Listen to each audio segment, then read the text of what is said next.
mas mainam pa rin na mayaman ka sa pagmamahal sa kapwa at pamilya kaysa sa yaman ng salapi. Ako po ang inyong lingkod, tagapanood TV.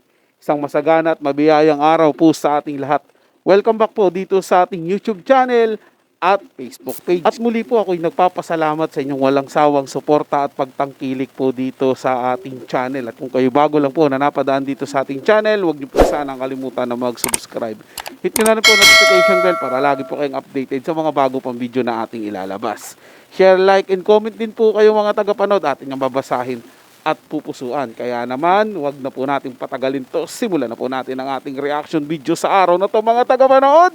Let's do this! Sabi ni Chloe, pasensya na po kayo tito, alam ko po na hindi po ikaw ang nag-comment nito. Pero kung gusto nyo po talaga ng ganito, ba't hindi nyo din po sabihin na sinumpa po siya ni Tita Angelica na gagapang si Kaloy sa lupa before po siya mag-qualify sa Olympics last year? Ayon pa sa revelasyon ni Chloe, sinabi pa po niya na kahit ilang rosaryo pa ang ipadala niya kay Kaloy ay hindi na po mananalo si Kaloy. Pagpapatuloy niya, kinuwento pa po sa akin ni Kaloy before siya lumipad po sa Olympics na sinabihan niyo po siyang galingan niya at ipagdarasal niyo po siya para pag nanalo po siya wala na silang masabi po dyan sa bahay. Dahil ang sabi niyo po kay Kaloy ay marami po kayong naririnig na hindi magagandang salita sa kanila. Dagdag pa ni Chloe, ilang beses na raw silang nagsorry ni Carlos at sinubukang makipag-usap kay Angelica pero wala naman daw nangyari.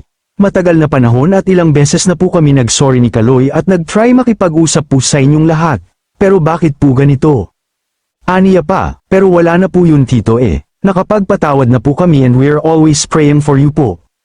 Well, sa naging paggatong nga ni Chloe sa away ni Kaloy at magulang nito ay mas lalong lumala ang tensyon. Siya tuloy ang sinisisi kung bakit hindi magkaayos ang pamilya Yulo dahil sa pakikisawsaw niya, na imbis gumit na lang siya at kausapin ng masinsinan si Kaloy na ayusin na lang nito ang problema sa pamilya ay tila siya pa ang nagpapalala ng sitwasyon.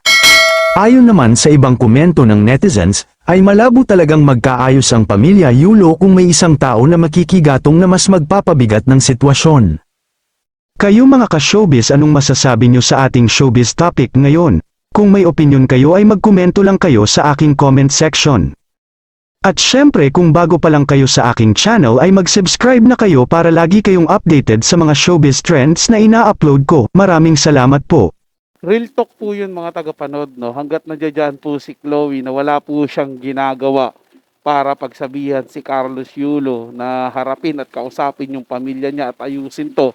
At hindi at itigil niya po yung pakikisawsaw niya sa anumang isyong nangyayari sa pamilya Yulo, talagang hindi po magkakaayos po yung pamilya niyan. Dahil unang-una po dito sa dito sa post niya, sa reply niya po doon sa post ng tatay ni Carlos Yulo, hindi niya na nga po dapat sinabi yan dyan in public 'Di ba po mga tagapanood? Kasi maaaring makalala yan sa sitwasyon o sa hidwaan nila ng pamilya niya, ng pamilyang Yulo. Pero ginawa niya pa rin po mga tagapanood. Di ko alam kung anong gusto niyang gusto niyang gawin diyan. Kaya pinapakita niya po ba dyan na masama yung pamilyang Yulo? Masama yung magulang ni Yulo kay Carlos? Di ba po mga tagapanood? Dapat hindi na po niya dyan sinasabi.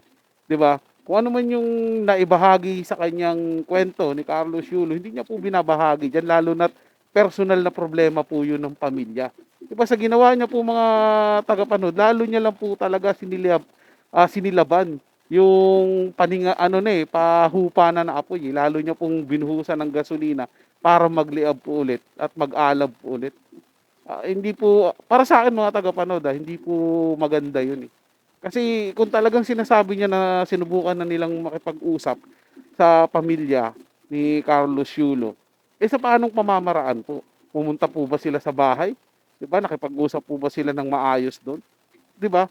Yun po yung iniisip ko doon sa pinost niya mga tagapanood. At doon naman doon sa sinasabi niya na kung ano-ano daw sinasabi ni Angelica Yulo, yung nanay ni Carlos Yulo kay Kaloy. Siyempre natural lang po yun sa isang ina kapag masama ang loob kung ano-ano pong sinasabi. Pero hindi po niya intention yun para siraan o pabagsakin yung anak niya. Kasi pagkatapos naman ng araw na yan, nanay pa rin siya Nanay pa rin po siya ni Carlos Yulo. Ano po yung mabigat na sinabi niya sa anak niya? Pagsisisihan niya po yun sa dulo. Pero bakit po parang parang pinarusahan pa po ni Kaloy yung kanyang nanay, ay yung kanyang pamilya, dinamay po niya lahat mga tagapanood. Imbis na ayusin niya, lalo po siyang gumagawa ng mga pamamaraan para lalo po silang hindi magkaintindihan at magkalayuan po talaga ng loob.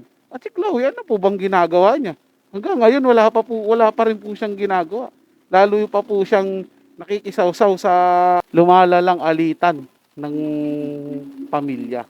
So kung talagang mahal mo si Carlos Yulo, di ba dapat mahalin mo rin yung pamilya ni Carlos Yulo at pinag-ayos mo sila. Yun po yung tama doon mga tagapanood.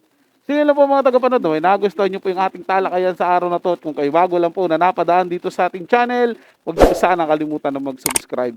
Hit nyo na rin po notification bell para lagi po kayong updated sa mga bago pang video na ating ilalabas. Share, like, and comment din po kayo mga tagapanood. Ating ang babasahin at pupusuan. So hanggang sa muli po, ito yung Tagapanood TV. Komento at opinion lamang. Wala pong personalan. Paalam po at mabuhay po kayong lahat.